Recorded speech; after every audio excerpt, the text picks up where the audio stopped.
இந்த வீடியோல multiple linear ரெக்ரெஷனை SPSSல எப்படி ஒர்க் பண்ணலாங்கிறத பார்க்கலாம். First we should know the meaning of multiple regression. It helps to find the relationship between dependent variable and the independent variables. ஒரு dependent variable lot of independent variables affect பண்ணும். For example, ஒரு personோட weight age dependent variable கிடையாது. It is independent. But it affect dependent variable, that is blood pressure. அடுத்த example பார்த்தோம்னா family income and family size வந்து independent variable. இது எதையும் depend பண்ணி இருக்காது. பட் அந்த ஃபேமிலியோட ஃபுட் எக்ஸ்பென்ஸ் கண்டிப்பா family size and family income base பண்ணி இருக்கும். இந்த மாதிரி பர்ச்சேஸ் இன்டென்ஷனை அஃபெக்ட் பண்ணக்கூடிய லாட் ஆஃப் ஃபேக்டர்ஸ் இருக்கு. இங்க நான் சும்மா எக்ஸாம்பிளுக்காக ஒரு 5-6 மட்டும் கொடுத்துருக்கேன். Price, quality, taste, sometimes gender, income, these are also affect the purchase intention. For explanation purpose நான் ஒரு 4 வேரியபிள்ஸ் எடுத்துக்கிறேன். அதுல டிபெண்டன்ட் வேரியபிள்ஸா பர்ச்சேஸ் இன்டென்ஷன் எடுத்துக்கிறேன். ஆக்சுவலா in multiple regression purchase intention should be measured in scale data. இப்போ நம்ம Likert scale use பண்ணி தான் most of the time data collect பண்ணுவோம். அப்போ லிக்கட் ஸ்கேல் டேட்டா வந்து ஆர்டினல் டேட்டா. அதை எப்படி ஸ்கேல் டேட்டாவா கன்வெர்ட் பண்றது அப்படின்னா பர்ச்சேஸ் இன்டென்ஷனை அஃபெக்ட் பண்ணக்கூடிய ஃபேக்டர்ஸை நான் இந்த இடத்துல எடுத்திருக்கிறேன். Brand image, brand loyalty, advertisement, இது எல்லாத்தையுமே கலெக்ட் பண்ணி, அதாவது ஒவ்வொரு இண்டிவிஜுவல் வேரியபிளையும் ஒவ்வொரு ரெஸ்பாண்டன்ஸும் என்ன ஸ்கோர் கொடுத்துருக்காங்களோ அதை ஆட் பண்ணி அதை வந்து 3ஆல டிவைட் பண்ணி ஒரு ஸ்கோர் வச்சிருக்கேன். அதுக்கப்புறம் இண்டிபெண்டன்ட் வேரியபிள்ஸை இங்க எடுத்து இருக்கிறது எல்லா டைப் ஆஃப் டேட்டாவும் எடுத்திருக்கேன். அதாவது ஆர்டினல் டேட்டாவா இருக்கலாம், ஸ்கேல் டேட்டாவா இருக்கலாம், நாமினல் டேட்டாவா இருக்கலாம். டிபெண்டன்ட் வேரியபிள் வந்து ஸ்கேல் டேட்டாவா இல்லை. ஃபார் எக்ஸாம்பிள் ஒரு கேட்டகரிக்கல் டேட்டாவா இருக்கு, ஃபார் எக்ஸாம்பிள் நாமினல் டேட்டாவா இருக்குது, ஒரு ஆப்ஷன் கொடுத்து கேட்கிற கொஸ்டினா இருக்கு, அதுல எஸ் நோங்கிற 2 ஆப்ஷன் வருது அப்படின்னா அப்ப நம்ம யூஸ் லாஜிஸ்டிக் ரெக்ரெஷன். சப்போஸ் நம்மளோட டிபெண்டன்ட் வேரியபிள் ஆர்டினலா இருந்துச்சுன்னா ஆர்டினல் ரெக்ரெஷன் மெத்தடை யூஸ் பண்ணணும். இப்போ நமக்கு ஒரே ஒரு டிபெண்டன்ட் வேரியபிள் வச்சுதான் multiple. So in multiple regression it has some assumption. First வந்து linear relation. That means independent variables should have some relationship with the dependent variable should be normally distributed. நமக்கு already தெரியும் dependent variable வந்து கண்டிப்பா normality check பண்றதுக்கு நிறைய method இருக்கு. அதுல ஏதாவது ஒரு மெத்தட்ல நார்மலி டிஸ்ட்ரிபியூட்டடா இல்லையாங்கிறத செக் பண்ணிக்கலாம். அடுத்தது இன் auto correction. That means we have to use Durbin-Watson method to identify is there any auto correction in the analysis. இத பார்த்துக்கலாம். ஒரே ஒரு டிபெண்டன்ட் வேரியபிள் தான் இருக்கணும். But more than 2 independent variable இருக்கலாம். சப்போஸ் இண்டிபெண்டன்ட் வேரியபிள் ஒன்னே ஒன்று இருந்துச்சுன்னா அது வந்து சிம்பிள் ரெக்ரெஷன், மல்டிபிள் ரெக்ரெஷன் கிடையாது. இங்க வந்து மினிமம் 2 இண்டிபெண்டன்ட் வேரியபிள்ஸ் இருக்கணும். அதே மாதிரி டிபெண்டன்ட் வேரியபிள்ஸை நம்ம வந்து கண்டிப்பா ஸ்கேல் டேட்டால தான் மெஷர் பண்ணியிருக்கணும். இண்டிபெண்டன்ட் வேரியபிள்ஸ் வந்து எதுல வேணாலும் மெஷர் ஆயிருக்கலாம். So how to frame null ஹைபோதீசிஸை பார்க்கலாம். இங்க நான் ஒரு 5 independent variables எடுத்திருக்கிறேன். அதனால அந்த 5 independent variables do not significantly influence purchase decision இப்படின்னு ஒரு ஹைபோதீசிஸ் நம்ம ஃப்ரேம் பண்ணிக்கலாம். See how to do multiple regression analysis.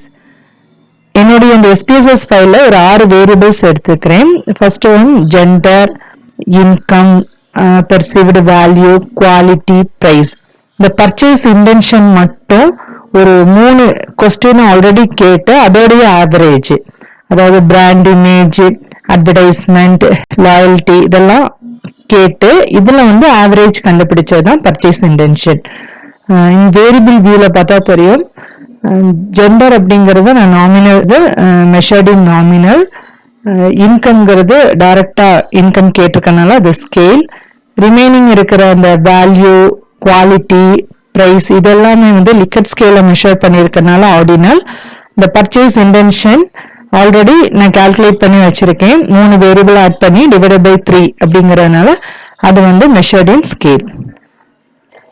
So click analyse. இதுல ரெக்ரெஷன்ல இருந்து லீனியர் அப்படிங்கறத சூஸ் பண்ணிட்டு டிபெண்டன்ட் வேரியபிளா நம்ம யூஸ் பண்ணியிருக்கிறது பர்ச்சேஸ் இன்டென்ஷன், அதை டிபெண்டன்ட் வேரியபிளுக்கு மூவ் பண்ணிருங்க. ரிமைனிங் இருக்கிறது எல்லாமே என்னதான் இண்டிபெண்டன்ட் வேரியபிள்ஸ், அதனால இண்டிபெண்டன்ட் அப்படிங்கறதுல மூவ் பண்ணிக்கலாம்.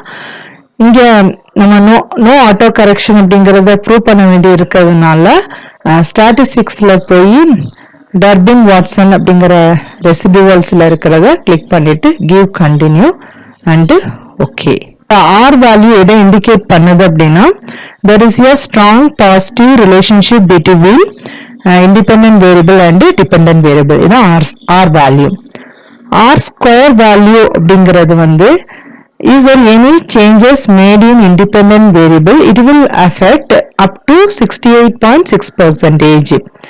the adjusted r square அப்படிங்கிறது என்னன்னா இந்த ப்ரிடிக்டர்ல ஏதாவது சேஞ்சஸ் பண்ணதுக்கு அப்புறம் கூட இந்த 63.4% டிபெண்டன்ட் வேரியபிளை அஃபெக்ட் பண்ணுது அப்படிங்கிறது. இது வந்து நியர் 2 கிடைச்சிருக்கு, அதனால there is no auto correction அப்படிங்கிற கன்க்ளூஷனுக்கு வந்துடலாம். இந்த மாடல் இதுதான் நம்மளுடைய இந்த அனோவா மாடல்ல நமக்கு வந்து இந்த significant value that is p value less than 0.001 அப்படிங்கிறதுனால இந்த மாடல் வந்து சிக்னிஃபிகன்ட் மாடல். இது வந்து நமக்கு வந்து கண்டிப்பா லெஸ் தேன் 0.05 தான் இருக்கணும். ஏன்னா அந்த மாடல் கரெக்ட் அப்படின்னா தான் நம்ம ஃபர்தரா ஒரு மாடல் கிரியேட் பண்ண முடியும். So we should have less than 0.05 in this place. இந்த இதுல பார்த்தோம்னா இந்த லாஸ்ட் ஒன் பாருங்க, இந்த சிக்னிஃபிகன்ட் வேல்யூ இதுல இருக்கு இல்லையா, ஜெண்டர், இன்கம், இதுல எல்லாம் சிக்னிஃபிகன்ட் வேல்யூ மோர் தேன் 0.05 இருக்குது. ஆக்சுவலா நமக்கு வந்து லெஸ் தேன் 0.05 இருக்கணும், அப்பனா there is a impact on dependent variable இருக்கும். பட் இங்க வந்து நமக்கு வந்து ஜெண்டர் நம்மளுடைய பர்ச்சேஸ் இன்டென்ஷன் சேஞ்ச் ஆகாது அப்படிங்கிற அர்த்தம் வருது. அதே மாதிரி income also not affecting the purchase intention. இந்த ரெண்டு வேரியபிளும் நமக்கு வந்து மாடல்ல இன்க்ளூட் பண்ண வேண்டாம், ஏன்னா அது அஃபெக்ட் ஆகாது இல்லையா. there is no significant relationship with these two variables with a dependent variable. so அதனால நம்ம once again we have to do the multiple regression after removing these two variables. so அது எப்படிங்க, so அதே method தான். என்ன நம்ம அந்த 2 independent variables மட்டும் ரிமூவ் பண்ணிட்டு once again we have to do multiple regression analysis. எல்லாம் பெருசா சேஞ்சஸ் இல்ல, டர்பின் வாட்சன்ல மட்டும் லைட்டா சேஞ்ச் ஆயிருக்கு. Anyway we got 1.79 which is between 1.5 and 2.5. அதனால ஓகே, இதுலயும் ப்ராப்ளம் கிடையாது. Let us move towards multiple regression table.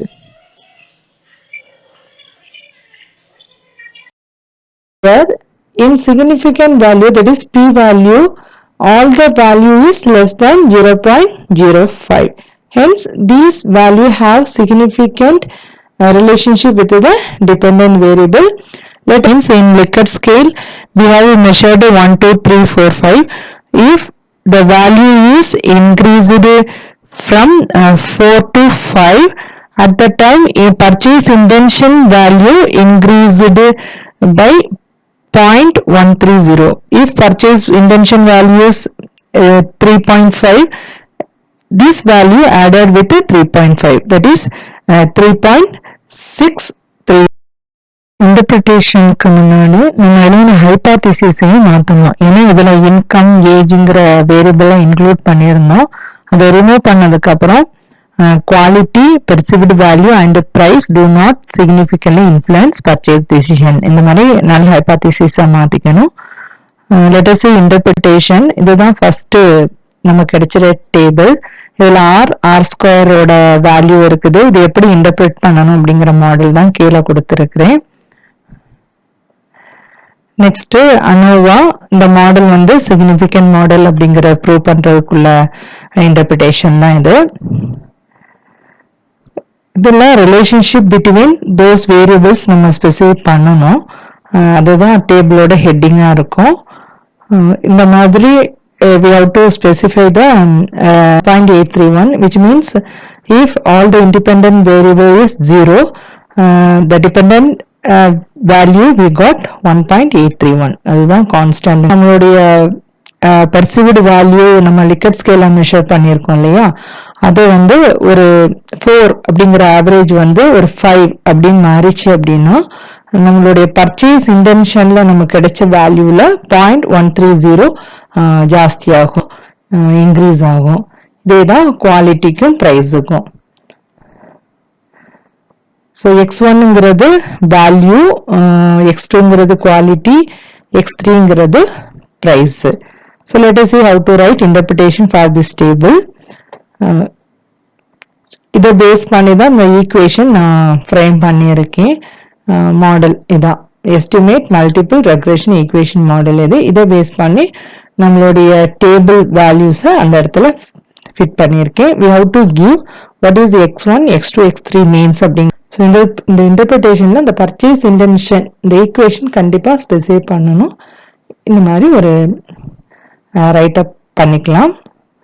So I hope you understand this video and you will apply this multiple regression in your analysis.